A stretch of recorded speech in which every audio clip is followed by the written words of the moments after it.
Hey guys, Sanch here, and welcome back to another episode of Bodybuilding News Today. In today's episode, I wanted to talk about William Bonek, Brandon Curry, Hadi and Big Ramy. So if you guys are interested in hearing an 8-week out contest prep update as they are getting ready for this year's 2020 Mr. Olympia, definitely stay tuned. And if you guys are new to the channel and you guys enjoy bodybuilding news content, definitely consider subscribing.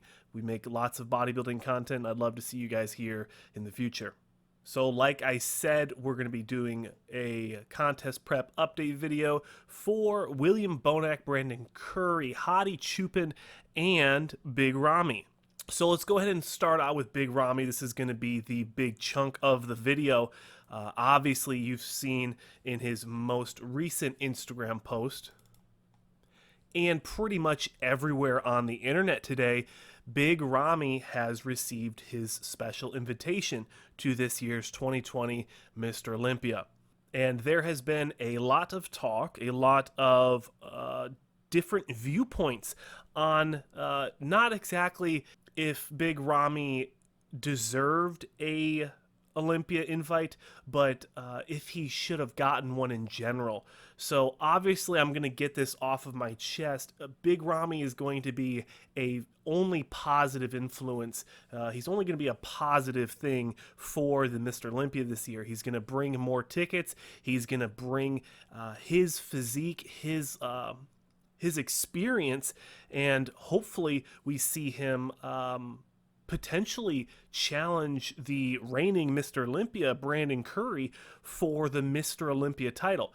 That has obviously been Big Ramy's plan. It's been his goal ever since, I believe, 2011 or 2012 when he originally, when he started competing and won the New York Pro. And Big Ramy is definitely going to be a threat for the title. Was it the last 3 times he's competed, he's been in the first call out, in the top 6. Obviously, he hasn't competed in the last 2, I believe, Mr. Olympias. Last year, he did not qualify. And this year, he did not qualify. But he will be there anyways because he got his special invitation. And I did not finish RX Muscle's episode talking about their iron debate, talking about if Big Ramy should have gotten it, but the consensus was some people wanted to see him there. They saw the positives of him being there, increased tickets and whatnot, and more sales, pay-per-views with the Middle Eastern audience. But it was pretty much a consensus across the board that he should have earned it.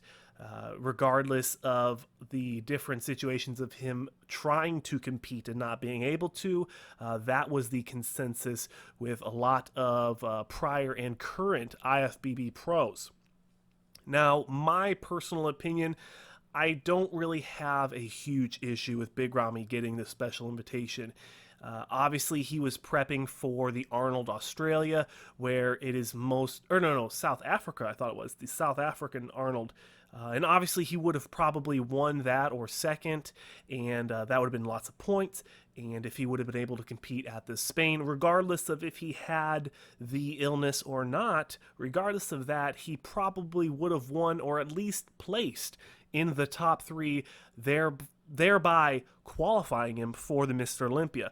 So I think that I pretty much don't have an issue with him with the special invitation.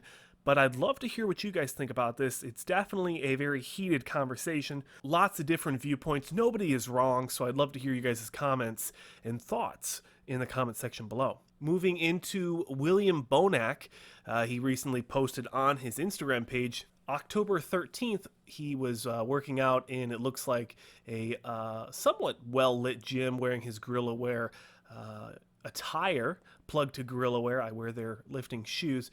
And what can we say about this video? He looks actually pretty conditioned. His arms are very vascular. Obviously, William is not a stranger to having massive arms. He's probably one of the best bicep shots on the Olympia stage currently. And William has been a top 6 competitor as long as I've been watching him compete at the Mr. Olympia and the Arnold Classic. He is a repeat winner of the Arnold, Ohio. I definitely can see William Bonac cracking into the top 3 this year, staying in that top 3, top 4. There's going to be a lot of big names. There's going to be Phil Heath and people like that. Lots of chances for him to get knocked out. It seems that the judges just won't give him that nod. I've said it before that I don't think that William Bonac's physique, the way his body flows, isn't what the judges at the Mr. Olympia are specifically looking for in this day and age. And I think that that's what's been holding back William Bonac from getting that Mr. Olympia title. Obviously, best of luck with William Bonac on his prep, currently 8 weeks out from the Mr. Olympia. Next on the list is Hadi Chupin. And by far, Hadi Chupin has to be one of the most exciting competitors to come to the Olympia stage in a while. Through adversity and not being able to travel and politics, it's been very difficult for Hadi Chupin to be able to get to the United States to actually compete. If you do not remember from last year, there was so much drama involving the topic of Hadi Chupin that it was almost not sure. People didn't know, almost, I think it was a week out before the Olympia, we still didn't know if he was actually going to be at the Mr. Olympia. And obviously history tells us that he placed, I believe it was 3rd he placed last year, and also won the People's Champ. Now, by far the best conditioning on stage Hadi Chupin had at the 2019 Mr. Olympia. And a lot of people thought that politics was actually holding him back from winning the title. And I cannot agree more. I think that because he does not speak English, he is not going to be a great ambassador for the bodybuilding sport, since let's be honest, it is for the most part an American sport. It is ran in America. It was created and founded in America, and Americans run it. So if you do not speak American or English, you probably aren't going to have a fair shake at the show of the shows, at the creme de la creme of bodybuilding competitions.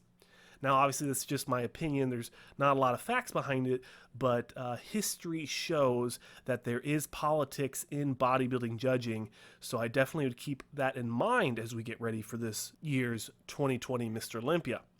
But regardless of politics, I do see Hadi Chupin staying in the top 3. I think that he can knock out William Bonac.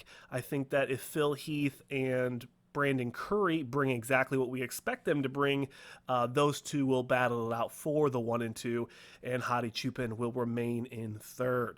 And moving into the last competitor of the video, I just mentioned him just a second ago, Brandon Curry. Now, I haven't made a Brandon Curry video yet, but today we are going to, and we're going to go through a plethora of his Instagram posts, really showcasing how he looks and how he's looking as we're getting ready for this Mr. Olympia competition, and a variation between 12 to 8 weeks out from the Mr. Olympia. Let's go specifically with this front double bicep. It says 6 days ago for me, but who knows for you.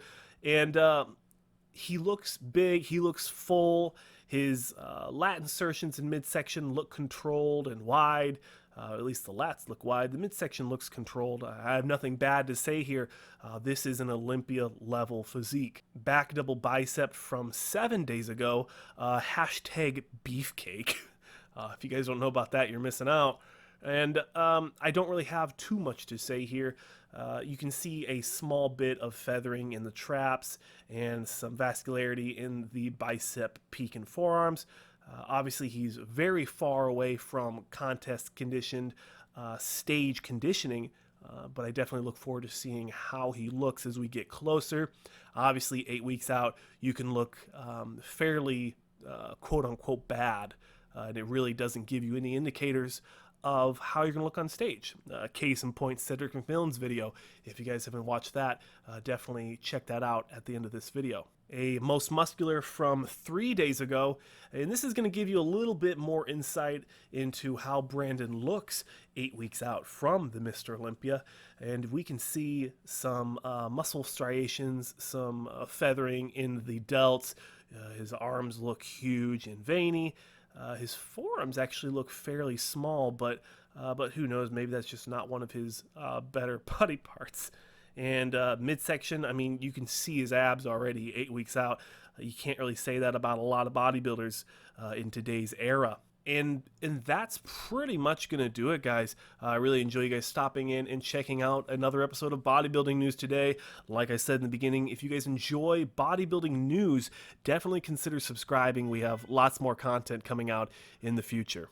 And if you guys would like to support me on a personal level, you can always go to goldenarrownutrition.com and you can use my sponsored athlete code SANCH15 at checkout. And for any other supplement inquiries, you can go to suppz.com with a Z, SUPPZ.com, and you can use my Armed Forces Ambassador code SANCH10 at checkout. And that'll do it, guys and gals. Thank you so much for watching, and I'll see you guys and gals in the next one.